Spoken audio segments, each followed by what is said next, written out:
Ladies and gentlemen, please welcome this evening's guest moderator, Dalton Ross from Entertainment Weekly, and tonight's guest, Lily Collins. Low chairs this time. Yeah, look at this. Oh, wow. comfy. Hey, everyone. How's it going? Hi.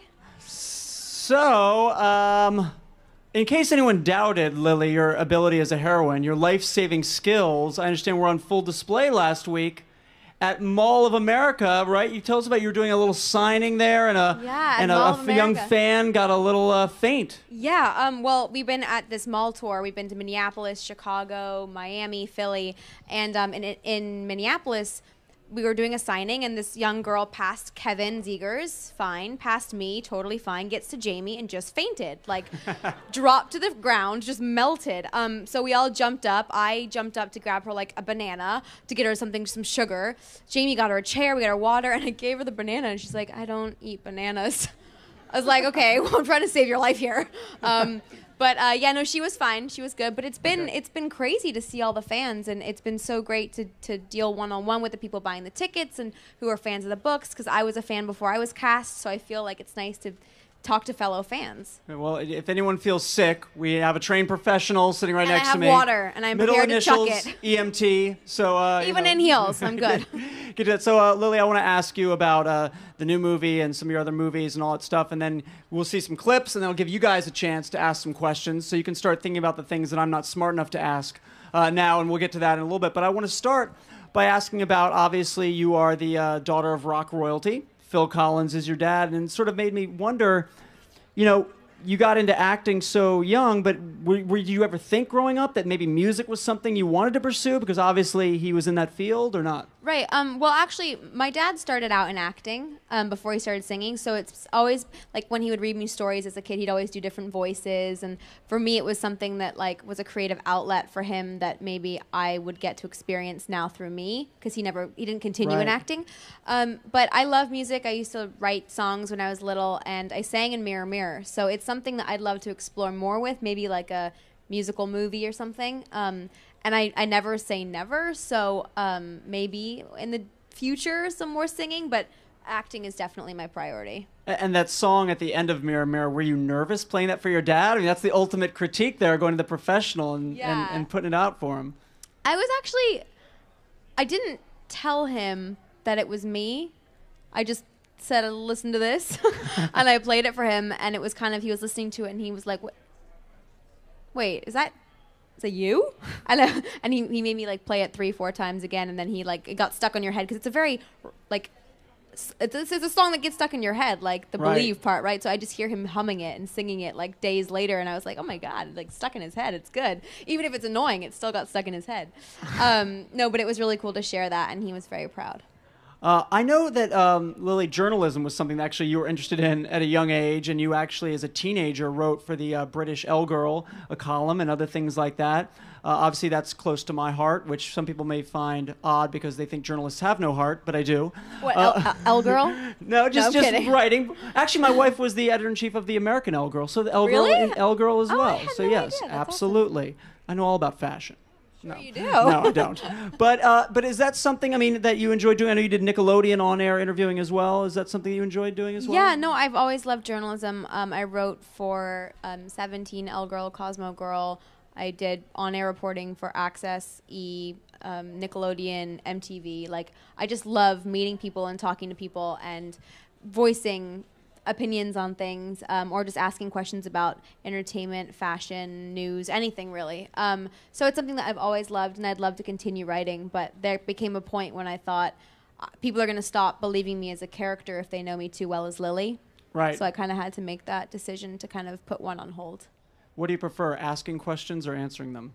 Depends on what kind of questions. Okay. I very much learned how to avoid answering questions when I was the interviewer. So now I can use that skill as the interviewee. Well played, Miss Collins. So one of the things that I heard about you on the Mirror Mirror set, because my spies are everywhere. I'll tell you what you had for breakfast later. That's all right. Was that though? But that when you were on that set, you really were taking it all in. You were absorbing everything. You were here with a bunch of real professionals, cast and crew, on a big budget extravaganza, and you really wanted to learn and absorb everything. And so, with that in mind, what was it like working with Julia Roberts, who was obviously has been seen everything?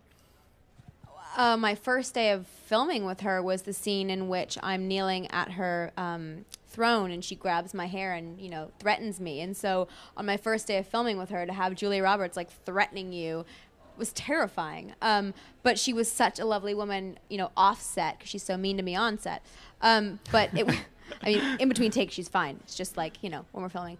But it was lovely. She's such a obviously true professional. She's so amazing at her job. But first and foremost, she's a mother, and like her kids would be on set every day, and she'd take time out to like dance with them in her outfit, and just to see how she interacts with all the crew, and to see the questions that she asks everybody in different departments to better perform.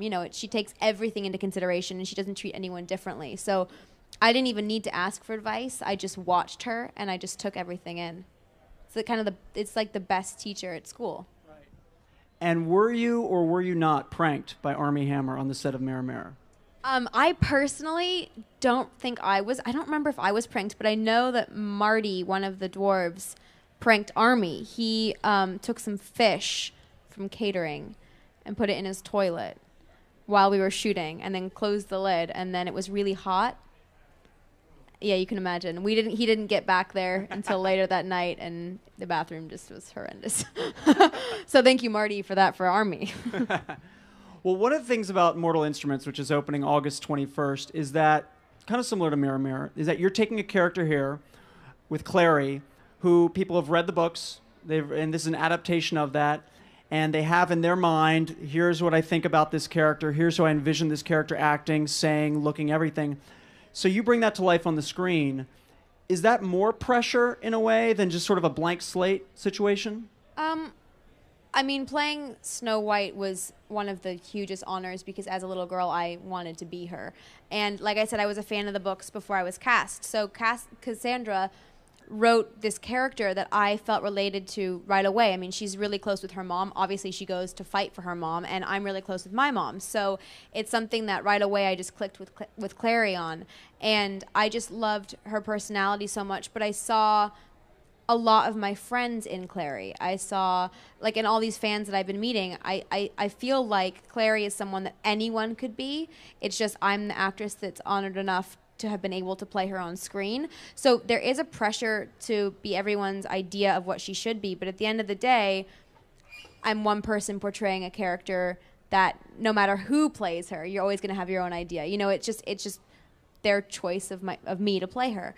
But I hope that I made her someone that's very relatable to everyone, and like I said, I'm one of the fans as well. So I'm only trying to honor what Cassandra wrote by also just putting a little bit of Lily in there, And the Clary became the Clary that she became because Jamie was his Jace, Kevin was his Alec, Robbie was his Simon. So half the character is created before we get on set, and then half the character is made up once we're all in the room because you feed off everyone's energy.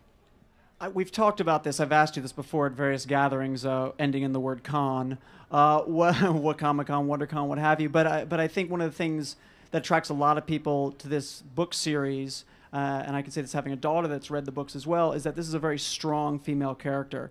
She enters this new world, she gets acclimated, and relatively quickly is able to really handle herself in that world. How attractive was that to you in terms of that character? Well, what I love the most is that Clary goes through these like who, what, when, where, why questions every 5 minutes in the book, but now in the movie because it's condensed.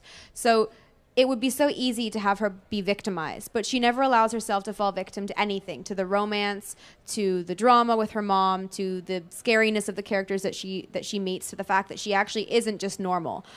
She takes everything with stride. She can be vulnerable, but she's always persistent and passionate and loyal and determined. And I think that the way in which she goes about this journey, not being defined by romance, allowing there to be these comedic light moments in dramatic moments in the movie is different than other teen franchises that we've seen. She, like I said, she isn't defined by any romance.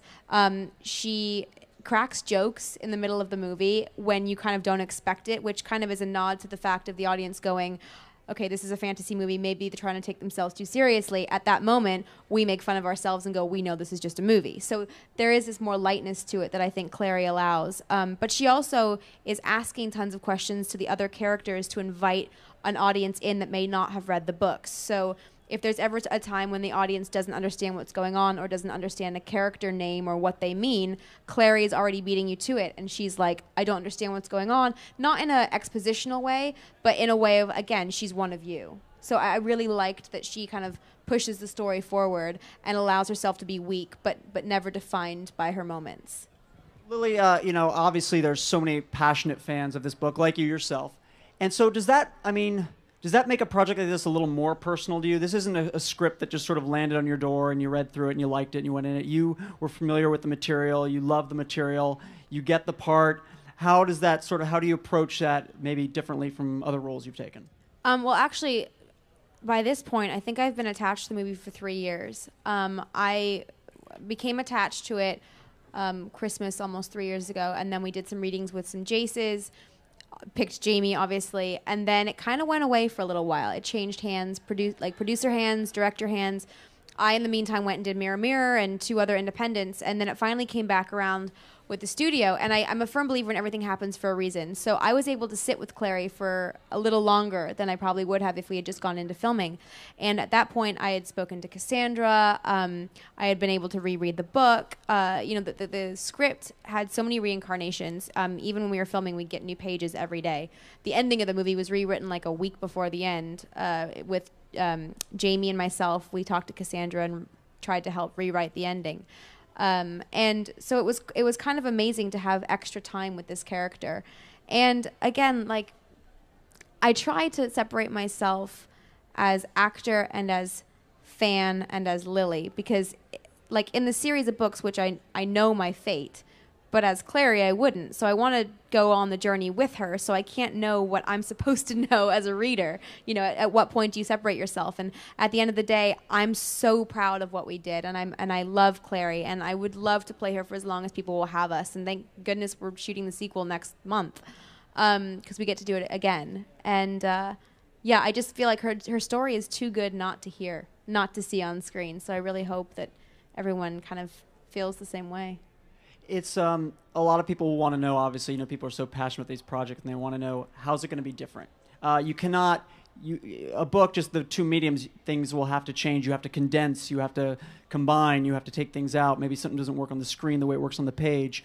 So in terms of general terms, what can fans of the book, expect in terms of the DNA of the project or any sort of big, wild changes that they might see? No real big, wild changes.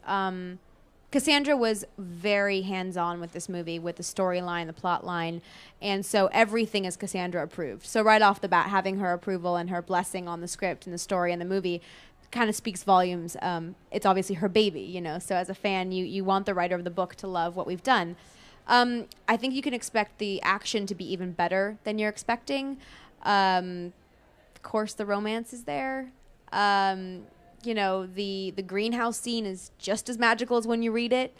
I mean, really, the special effects and everything are just the icing on top in this movie. It's really based on character and emotion, and that's what Harold wanted. He didn't want it to be this just visually beautiful movie. I mean, that's not going to invite a new audience in. When you watch a movie, you want to care about the characters, even if you don't know who they are. And I think you could watch this movie without any of the post-production and get the same value from it. And as a fan of the books, I really felt like, not since Harry Potter had I really felt that what was in my head when I was reading the books was on screen. And I really felt that watching it, because all the sets were there for us. It was very minimal green screen. So the essence of what Cassandra wrote really transcribed onto the page, from the page. Was there a particular scene or location that you were really looking forward to sort of transporting to the screen and seeing how that what you built in your mind turned out to look once it was filmed? Yeah, the Institute Library scene when I first get introduced to Hodge. I remember walking onto the set. I had to walk up all these stairs, and I was like, where are we going? And they opened the doors, and I just looked out onto this vast, it was like the size of this room right here. Literally, they built everything according to what Cassandra had written, everything down to like specific books that were in the library that were in the back of a shop behind a glass door that you will never see on screen, but just to have it there. And the depth of the sets and like the amount of hours, and then it just gets like torn down. You know, it's like I wanted it transported to LA. I wanted to like live in it somewhere. It's that beautiful, and the attention to detail just proved that everyone on the set and everyone on the crew was so passionate about making it perfect. Like nothing went under the radar. And that set to me, even when you see it, I mean, it's just so, the depth is there and everything, and Cassandra will even attest to it, everything literally was the same. And that's the first set she walked onto and cried. And I know that I just stood there and I got tears in my eyes. And Harold was so funny because he walked on the set when Cassandra was crying and he's like, oh my God, what's wrong? Did we do something wrong? Is it not there? And she's like, I'm just so happy. And so we just literally, that's like, it brought us to tears about how amazing it felt to be there. How'd you like the redhead look, huh? I was a redhead for Priest, and I had never colored my hair at all, and it was like my first entrance into like experimenting with hair color, and I felt feistier. Like it's a weird feeling to change your hair color, and then when I went back to being Clary, it like changed my personality a little bit. Like it definitely. I mean, there are fewer redheads out there than there are every other color, so automatically you feel kind of a little bit special, I guess.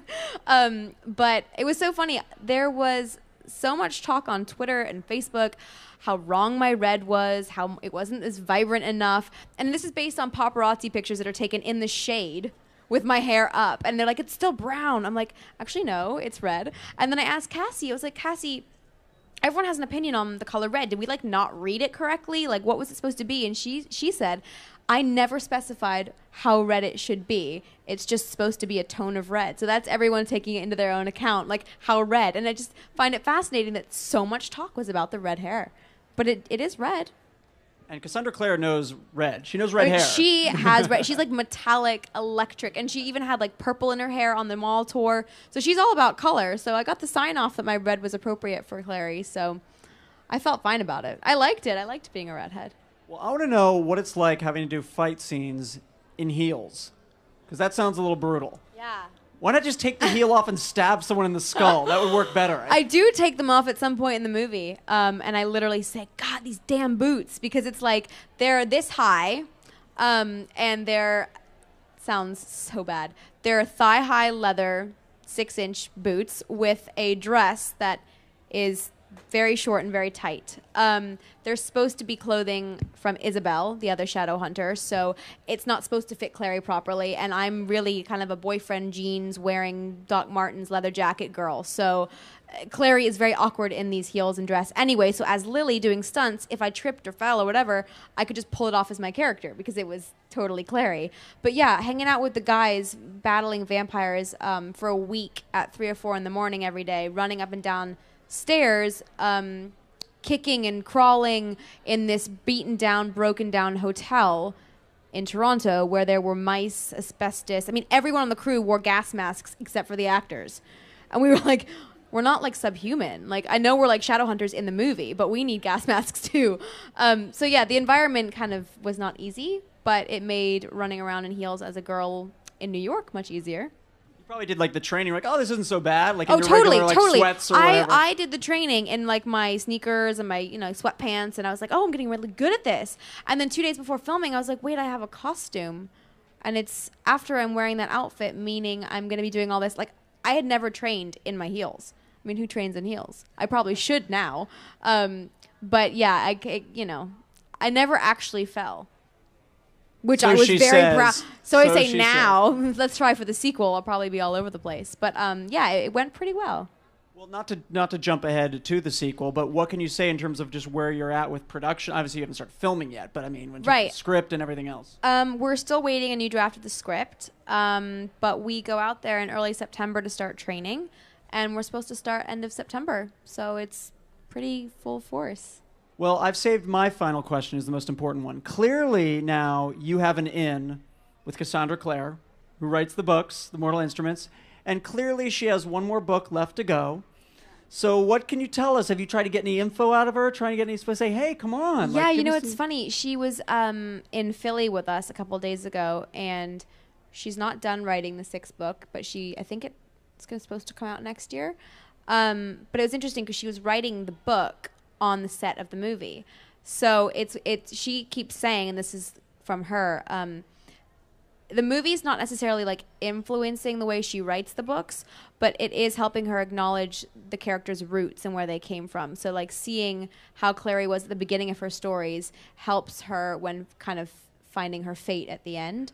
But yeah, she's like totally top secret. Like even when she's writing on her computer, she's like kind of turns it to the side, or it's it's like any end of a series. Everyone wants to know, and it's her baby, so she's not revealing anything. Under lock and key. Under lock and key, yes, as it should be. I wouldn't want anything to be ruined. All right, well, I've been having all the fun. I want to open up the floor here, let you guys ask some questions to Lily Collins about Mortal Instruments and her career. Okay. Hi. Hi. If you could go back in time and give yourself advice about acting, what would you say? I would probably say you're going to be told no a lot. I mean, I was told no. I have every script that I ever auditioned for, which is kind of crazy because it takes up a lot of room. And all of them were no's. And I think I always was determined that I wanted to do what I was doing. But sometimes, when you hear no, you do get upset and you do get deterred. But the best advice is take the no as a no, not right now, not no, this isn't for you. Because the more you get told no, the better the first yes is.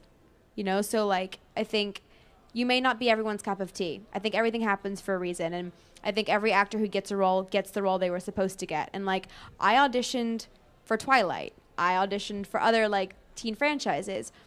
But I'm now playing Clary, and I have that connection with her about like my mom and her mom, and like there's so much about Clary that I identify with that I wouldn't have had the chance to play her had I maybe been cast in something else. So just don't always take no as a final answer, I guess. Good advice. I'm not saying like go back and be like knocking on doors and be like, give me the role, like to an extent. Hi. So Hi. I'm a huge fan of the book as well. Good. And I was just wondering, do you know when they're going to tell who the rest of the cast members are for the sequel? Like Maya? I don't. Sigourney Weaver is in talks right now to join the movie, but that's the latest that I know. I think they're pretty secretive with casting, and sometimes it comes down to literally the last minute. I remember Kevin Zegers was like cast maybe like a week or two before we started filming. He didn't even know when he came to his wardrobe fitting that he was actually cast. He kind of left and he was like, I think that went well. They already fit me. We're like, well, it's your role, So I think some of the best things kind of happen, spur of the moment. But the second that there's any casting news, I'm going to be like gripping for information. So I'm sure we'll release it. Thank you. So as you were saying before, an important part is Clary doesn't let herself be defined by like her relationship with Jason. One of my favorite parts of the book is like her relationship, like her friendship with Simon. How did you handle that in the movie, and how do you think that was handled? Well, Robbie Sheehan is just hilarious. Like, he is just a ball full of energy. I mean, you met him. He's just like, he's so chill. He at Comic-Con is the dude that's doing an interview with MTV and just brings a camera on TV, like live TV, and he's just like shooting all of us, like, because he wants to experience life, and he's just like free love, and he's awesome. So he brought that to Simon. He brought like an awkwardness to Simon. He brought just like the comedic, goofy side to Simon. And I mean, obviously Clary and Simon are really close, and then he confesses to her, and that scene is just like heartbreaking because it comes right after, as you know in the book, like the greenhouse scene with Jace, and the dynamic between the three of us, and then you add in Kevin Zegers' character. It's like a love cube. Like, I think it's like the first love square in a franchise that's really expressed. And he brings the comedy. He's in the entire action sequences as well. And without him, those comedic moments probably wouldn't be there. And that's why Clary relies on him for like a lighter side to her personality. But I think it does play out in a very heartbreaking yet comedic way. Thank you. Hi. Hi. I'm a really big fan of the books. I just wanted to know, if you could play any other character in the Mortal Instruments, who would it be? Where are you from? England. Nice. Way to represent. Magnus, even though he's a guy. I have no problem playing a guy. He throws the best parties. Exactly. I genuinely have no problem playing a guy. I think it'd be really fun. I've said this before, but like, he's a guy that gets to wear crazy outfits. He gets to wear glitter. He throws great parties. He's the life of the party.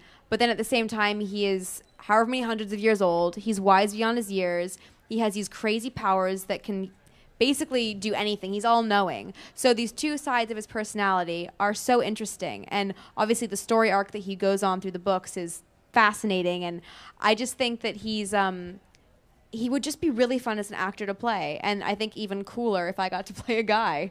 I think that would be awesome. Hi, Lily. I'm a Hello. really big fan of the books, and I was wondering what was running through your mind and what was your first reaction to finding out you were casted as Clary? Really? Yeah. No, that was my question. I went, really? It was a huge honor. Like I said, I was a fan of Clary's.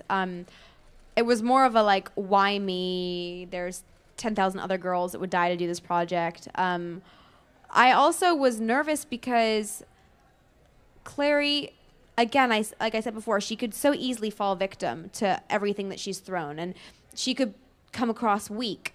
Or you could play her extremely, extremely strong and pretty much unrelatable, like superhuman. And what young girl can relate to someone with no faults? Like, that's not realistic. So I really wanted her to be this mixture between empowering, but not in your face empowering, and strong and enthusiastic and passionate. But also, like, it's okay to be confused. It's okay to fail. Everyone goes through identity crisis when they're younger of like, who am I? And are you really my parents? And like weird things that you kind of doubt, right? So Clary's going through all that while being thrown into this fantasy world. So right off the bat, I was like, how am I going to do this? But then I think the honor of it just kind of settled in, and I was just more excited than anything. Still confused as to why they chose me, but I'm very proud to have gotten the chance. Thank you.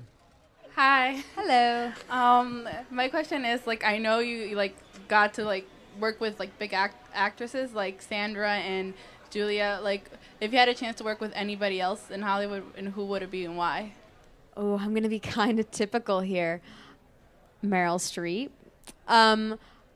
I just love her. I think she's everything that I want to ever try to be half of.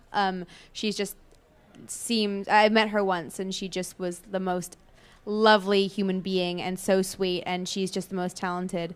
But really it goes from everything from her to like Ryan Gosling. So it's like very opposites.